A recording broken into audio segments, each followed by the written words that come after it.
अल हिंद बल इमारात बी कलम अल जमान वल किताब दुनिया नकुत्व हिसाब अली मुस्तकलब अब्दल व सदा का बैना। उर्दू को हम एक रोज मिटा देंगे जहाँ से, ये बात भी कमबख्त ने उर्दू में कही। माननीय मुख्यमंत्री जी संस्कृत तो सुने नहीं, उर्दू पर बड़ा गंभीर आरोप लगाने लगे। कहते नहीं उर्दू पढ़ाओ इसको, यानी उसको मौलवी बनाना चाहते हैं, कठपुल्ला पर की ओर देश को ले जाना चाहते हैं। उर्दू जो मोहब्बत की ज़बान है, उर्दू जो इश्क की ज़बान है, उर्दू जो दोस्ती की ज़बान है, उर्दू जो खूबसूरती की ज़बान है। कतर के जो अमीर हैं उनके साथ कैसे गले लगा जा रहा है, उनको अपना भाई कहा जा रहा है। उर्दू की समस्या नहीं है, ये समस्या है उर्दू बोलने वाले लोगों से जो नफरत है। उर्दू को हम एक रोज मिटा देंगे जहाँ से, ये बात भी कमबख्त ने उर्दू में कही है। जावेद अख्तर साहब ने शायद आज के दिन के लिए ही ये बात कही कि किस तरह से योगी आदित्यनाथ उत्तर प्रदेश के मुख्यमंत्री जो दूसरा टर्म अपना गुजार रहे हैं, वो अपनी मुस्लिम दुश्मनी में इतने अंधे हो गए हैं कि वो एक ज़बान को भी उन्होंने एक तरह से मजहब का चोला पहना दिया है। ये सब बात उन्होंने कहीं बाहर नहीं कही, उन्होंने बाकायदा विधानसभा में ये बात कही। एक ऐसे व्यक्ति के जरिए ये बात कही गई है जिस व्यक्ति ने कॉन्स्टिट्यूशन की, भारत के संविधान की शपथ ली है, जो सीधे तौर पे ये कहता है कि आप किसी भी तरह से जाति, धर्म, लिंग या और भी भाषा के आधार पर आप किसी के साथ भेदभाव नहीं कर सकते। ये वो व्यक्ति जो संविधान की शपथ लेकर यहाँ विधानसभा में ये कह रहा है। मसला पूरा आ रहा था कि जो फ्लोर की लैंग्वेज है विधानसभा में वो क्या होनी चाहिए, और तमाम तरह की जो उत्तर प्रदेश की रीजनल भाषाएं हैं उनका तो जिक्र था, उर्दू का नहीं था, अंग्रेजी भी थी। तो समाजवादी पार्टी के जो नेता हैं उन्होंने इस बात को की वकालत की कि अंग्रेजी की जगह उर्दू को दी जाए। इस बात पर योगी आदित्यनाथ पूरे तरीके से कहते हैं जैसे अपना आपा उन्होंने खो दिया। और ये बात देखिए फिर मैं उर्दू में कह रही हूँ, मैं वही कहने की कोशिश कर रही हूँ कि ये जो पूरी एक जबान है इससे किस हद तक बचा जाएगा। तो अब ये देखिए समाजवादी पार्टी भोजपुरी, बुंदेलखंडी और अवधी का विरोध क्यों कर रही है। यही सपा का ढोंग है, सपा के लोग दोहरे चरित्र वाले हैं। ये बड़ी विचित्र बात है कि समाजवादी पार्टी वाले उर्दू की वकालत कर रहे हैं। समाजवादियों का चरित्र इतना दोहरा हो चुका है कि अपने बच्चों को तो इंग्लिश मीडियम स्कूल में भेजेंगे, लेकिन आपके बच्चों को पढ़ाना नहीं चाहते। आपके बच्चे उर्दू पढ़ेंगे, ये उनको मौलवी बनाना चाहते हैं। सपा के नेता क्या देश को कठमुल्लापन की तरफ ले जाना चाहते हैं? ये नहीं चलेगा। यहाँ आदित्यनाथ की पूरी तरीके से, जिस तरह से मैं कह रही हूँ कि न सिर्फ एक भाषा बल्कि उनकी भाषा में जो जहर है, उनकी भाषा में जो एक मुस्लिम नफरत टपक रही है, उसे साफ तौर पे देखा जा सकता है। उर्दू इतनी खूबसूरत ज़बान, उर्दू जो मोहब्बत की ज़बान है, उर्दू जो इश्क की ज़बान है, उर्दू जो दोस्ती की ज़बान है, उर्दू जो खूबसूरती की ज़बान है। उर्दू एक ऐसी ज़बान है जिससे आप सिर्फ और सिर्फ मोहब्बत कर सकते हैं। एक ऐसी ज़बान जिसे आप हो सकता है बोलना न जानते हो लेकिन समझने की कोशिश करते रहे हो। एक ऐसी ज़बान जिसको लेकर जो तहजीब की ज़बान मानी जाती है। अब जाहिर है जो मुख्यमंत्री जो बात कह रहे हैं, उर्दू इंट्रोड्यूस होगी फ्लोर पे या नहीं वो अलग बात है, लेकिन ये जो ज़बान बोल रहे हैं आदित्यनाथ, ये ज़बान साफ तौर पर मुख्यमंत्री की ज़बान नहीं है। चाहे वो ये हिंदी में कहें या अंग्रेजी में कहें, तेलुगु में कहें, तमिल में कहें, बंगाली में कहें, जिस ज़बान को सीखने की ज़रूरत है योगी आदित्यनाथ को, वो ज़बान उर्दू नहीं है, वो ज़बान हिंदी भी नहीं है। वो ज़बान है इंसाफ की ज़बान, सच्चाई की ज़बान, बराबरी की ज़बान, एक ऐसे नेता की ज़बान जिसको करोड़ों लोगों के ऊपर की नेता बनने का मौका मिला है, कि मुख्यमंत्री बनने का मौका मिला है। जो आदित्यनाथ को एक ज़बान सीखनी है वो, और जो उन्हें नहीं सीखनी है ज़बान, वो उन्हें सांप्रदायिक ज़बान नहीं सीखनी है, उन्हें ये जहरीली ज़बान नहीं सीखनी है, उन्हें ये हिंसक ज़बान नहीं सीखनी है। किसी भी ज़बान में बात करते, लेकिन जिस तरह से जो ये जिस ज़बान का जिक्र हो रहा है उर्दू का, ये उर्दू की समस्या नहीं है, ये समस्या है उर्दू बोलने वाले लोगों से जो नफरत है। कि आप समाजवादियों का चरित्र ही इतना दोहरा हो चुका है, इतना दोहरा हो चुका है कि अपने बच्चों को भेजेंगे इंग्लिश पब्लिक स्कूल में और दूसरों के बच्चों को बोलेंगे कि एक गांव के उस विद्यालय में पढ़े जहां संसाधन भी नहीं है। अपने बच्चों को ये लोग पढ़ाएंगे इंग्लिश स्कूलों में, और दूसरे के बच्चे के लिए अगर वो सुविधा सरकार देना चाहती है तो कहते नहीं उर्दू पढ़ाओ इसको, यानी उसको मौलवी बनाना चाहते हैं, कठपुल्ला पर की ओर देश को ले जाना चाहते हैं। ये नहीं चल सकता। तो विधानसभा में जो नेता प्रतिपक्ष हैं माता प्रसाद पांडे, उन्होंने कहा कि फ्लोर लैंग्वेज को अंग्रेजी की जगह उर्दू भाषा करने की मांग की और अंग्रेजी को जबरदस्ती थोपने का आरोप लगाया। यहाँ पर ये योगी आदित्यनाथ भड़क गए पूरे तरीके से। माननीय मुख्यमंत्री जी संस्कृत तो सुने नहीं, उर्दू पर बड़ा गंभीर आरोप लगाने लगे। और ये भी कहा गया था कि ये कठमुल्ला पैदा करते हैं। हम आपके माध्यम से जानना चाहते हैं, गोरखपुर में एक बहुत बड़े उर्दू के जानकार, उर्दू के कवि रहे हैं रफ़त साहब फिराक, क्या वो कठमुल्ला थे?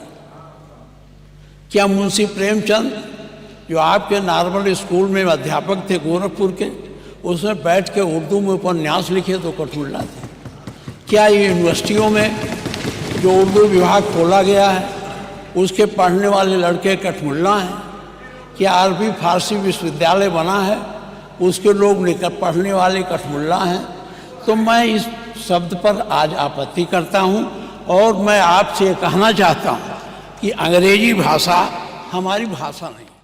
अब यहाँ इस बात को कोई जस्टिफाई नहीं कर सकता कि अंग्रेजी ना सीखें, या फिर आपके पास सिर्फ इतना ही ऑप्शन है कि या तो आप अंग्रेजी सीखें या आप उर्दू सीखें। अंग्रेजी सीखना भी बहुत ज़रूरी है। अंग्रेजी एक इंटरनेशनल लैंग्वेज, एक अंतर्राष्ट्रीय भाषा है और उसको सीखना भी बहुत ज़रूरी है। आप एक साथ कई तरह की ज़बानें सीख सकते हैं। यहाँ अमेरिका में मैं कई लोगों से मिली हूँ जो 7, 8 यहाँ तक के 10 ज़बानें तक बोलते हैं।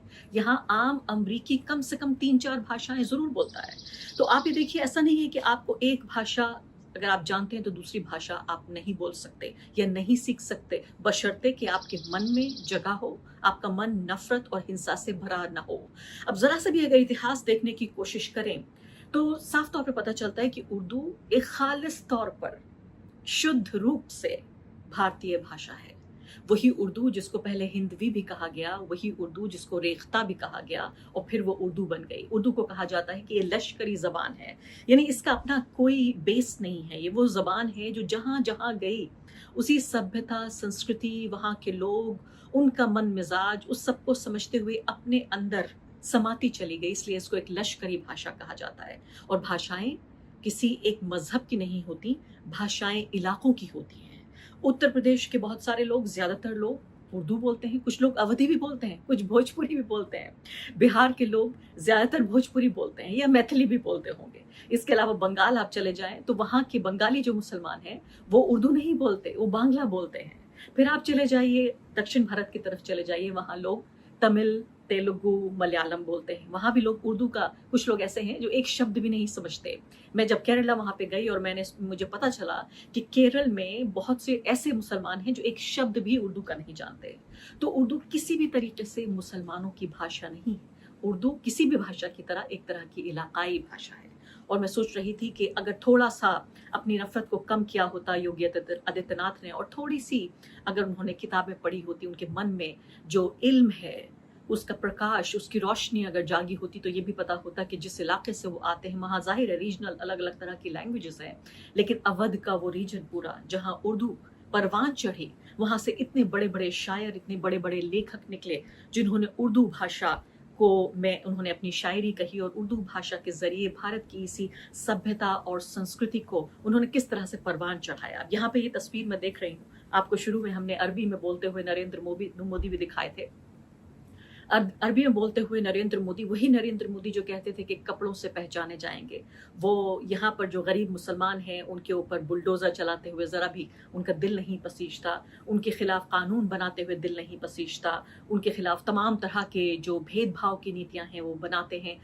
खासकर मुसलमानों के खिलाफ बाकायदा वो वोट मांगते देखे गए। तमाम 3 चुनावों का मैं जिक्र कर रही हूँ उनको। लेकिन जो गरीब मुसलमान है उसके खिलाफ नफरत, और जो अमीर मुसलमान है, ये देखिए आप फिलहाल कतर के जो अमीर हैं उनके साथ कैसे गले लगा जा रहा है, उनको अपना भाई कहा जा रहा है। तो वही बात है कि जो अकेली जबान समझते हैं योगी, मोदी, तमाम भाजपा के लोग, तो वो सिर्फ एक जबान समझते हैं। उस जबान का नाम हिंदी नहीं है, वो है पैसे की जबान, वो है मतलब की जबान, वो है राजनीति की जबान। सिर्फ वही एक ऐसी जबान है जिसको अच्छे तरीके से ये नेता समझते हैं। ये पूरा जो संघ का जो एक कल्चर है, ये पूरा कल्चर और ये पूरी संस्कृति जो है वो यही है कि किस तरह से दूसरे लोगों के खिलाफ, चाहे वो जबानें हों, चाहे वो जातियां हों या धर्म हो या लिंग हो, उनके खिलाफ किस तरह से नफरत फैलाई जाए, बांटो और राज करो की ये पूरी नीति, इस पर लगातार ये लोग चलते हैं।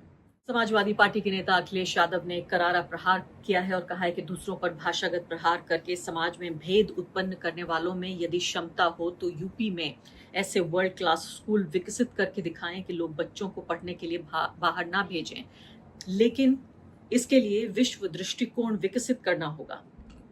जो आज तक आसपास के एक दो देश ही गए हों, उनका नजरिया कैसे इतना बड़ा हो सकता है कि वो इतना बड़ा काम कर पाएंगे। जो जबान पर लगाम नहीं लगा सकते, उन्हें तो अभी खुद ही स्कूल जाने की जरूरत है। उत्तर प्रदेश विधानसभा में असंसदीय शब्दों का इस्तेमाल करने के लिए भी एक क्लास होनी चाहिए।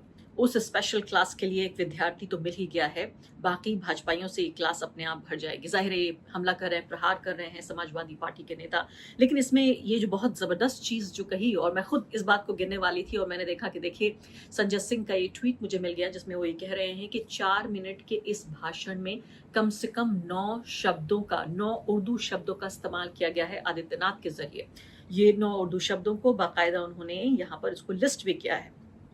इसमें तबके, पायदान, अगर, बात, बच्चों, आदि, सरकार, अंदर, दुनिया शामिल है। इसमें समझ नहीं आता कि हंसा जाए या फिर नाराज हुआ जाए।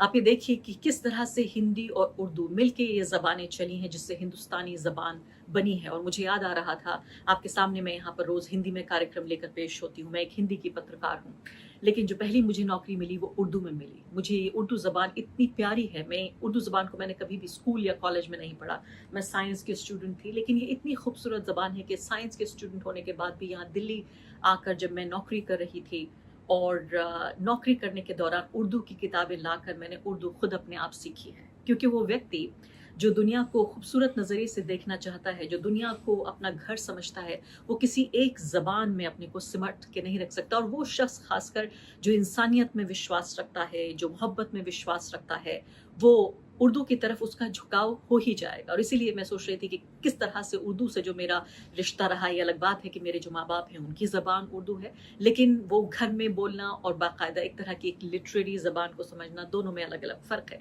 और ये इस तरह की जो साजिशें हैं, उर्दू को मुसलमान बनाकर उसके साथ भेदभाव करने की, उर्दू को मुसलमान बनाकर उसकी हत्या करने की कोशिशें सिर्फ आदित्यनाथ इतिहास में पहले व्यक्ति नहीं, ये कोशिशें दशकों से होती रही हैं। जब से उर्दू है तब से उर्दू के दुश्मन भी हैं।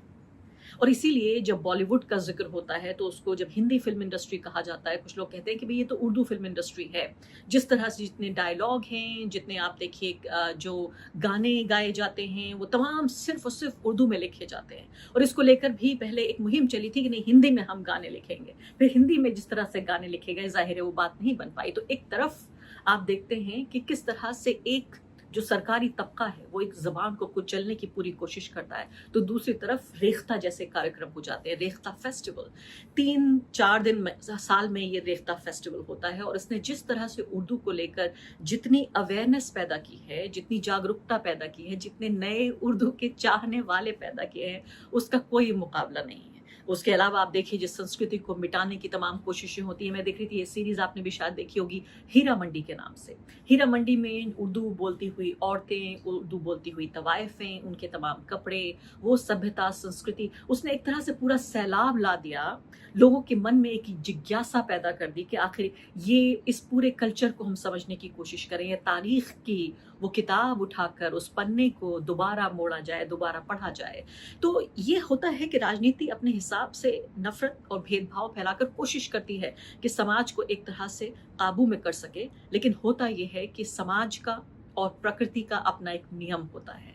आज 21वीं सदी में शायद मैं कहूँगी ये पूरे तरीके से नामुमकिन है कि हम ज़बानों को किसी भी धर्म या जाति या क्षेत्र के भी आधार पर उसे लिमिट कर सकें।